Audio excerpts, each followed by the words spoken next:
Merci Madame la maire. Madame la maire, le groupe UDI Modem votera le plan nouveau climat, air, énergie de Paris vers une ville neutre en carbone et 100% énergie renouvelable en 2050.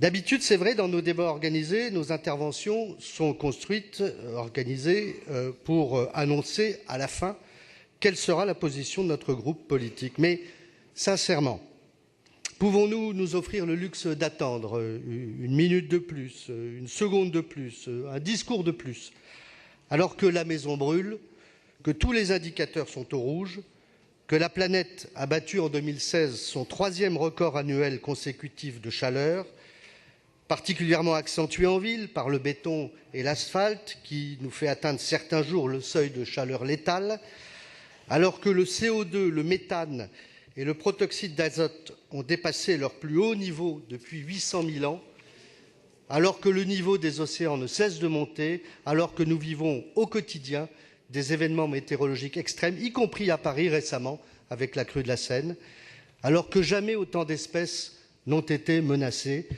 à part les rats à Paris. Il est largement temps de changer de modèle pour aller vers plus de sobriété dans les transports, les mobilités, l'alimentation, les énergies, le logement, l'urbanisme, les déchets. Pas une politique publique de notre ville ne peut être épargnée par l'impératif climatique. C'est un véritable modèle de société et de ville alternative qu'il nous revient d'inventer pour 2050.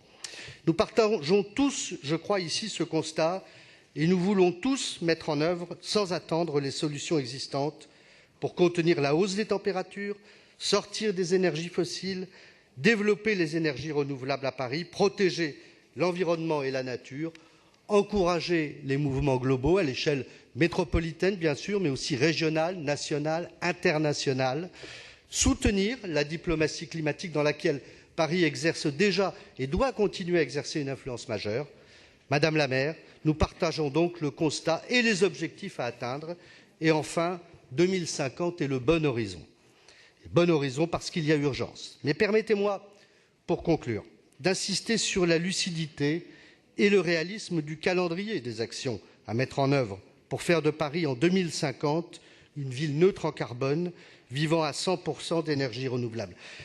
Vous organisez ce nouveau plan autour de 3 grandes temporalités. Tout d'abord, des actions d'accélération d'ici 2020. Accélérer, accélérer, accélérer, avez-vous dit tout à l'heure. Les automobilistes parisiens auront compris que ce n'était pas à eux que vous vous adressiez. Tout est affaire de méthode, en effet.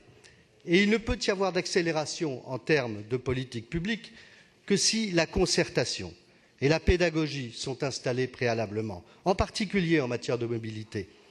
La piétonisation des voies sur berge à Paris et ses conséquences immédiates sur la mobilité et la pollution des quais hauts, sans parler des déports de circulation, ont rendu, pour un bon nombre de nos concitoyens parisiens et métropolitains, très difficile le soutien et la compréhension de cet objectif pourtant souhaitable. Je vous en supplie, Madame la maire, ne confondez pas dans la mise en œuvre de ce plan urgence et bilan de mandat, temporalité et calendrier électoral. 2020, 2030, ne confondons pas mesure et cadence. Sachons garder le sang-froid des grands décideurs politiques, qui ne doit rien céder aux arrière-pensées politiciennes. C'est la raison pour laquelle le plan d'action à 2030, qui définit des objectifs censés être opérationnels en 2030, mérite d'être traité avec la relativité à laquelle nous ont habitués des précédents mémorables.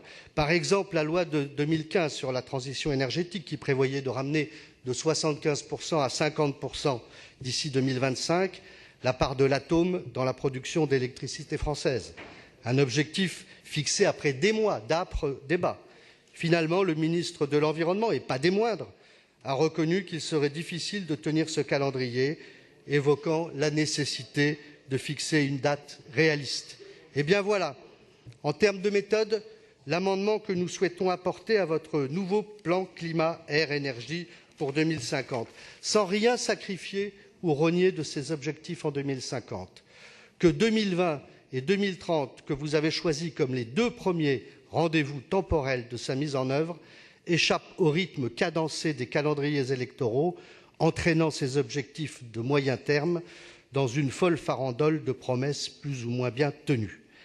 À 24 mois de la prochaine campagne municipale à Paris, reconnaissons que ces objectifs, au fond, sont ceux de la COP21, sont les mêmes que ceux de Tokyo, de Mexico, de Los Angeles, de Londres ou Vancouver, ceux du plan climat national, à la poursuite desquels Paris peut être et doit être leader, et que, pour ce qui est du groupe UDI Modem, nous nous engageons à atteindre en 2050, mais sans esprit de récupération politique, ni esprit de récupération partisane. Je vous remercie. Merci.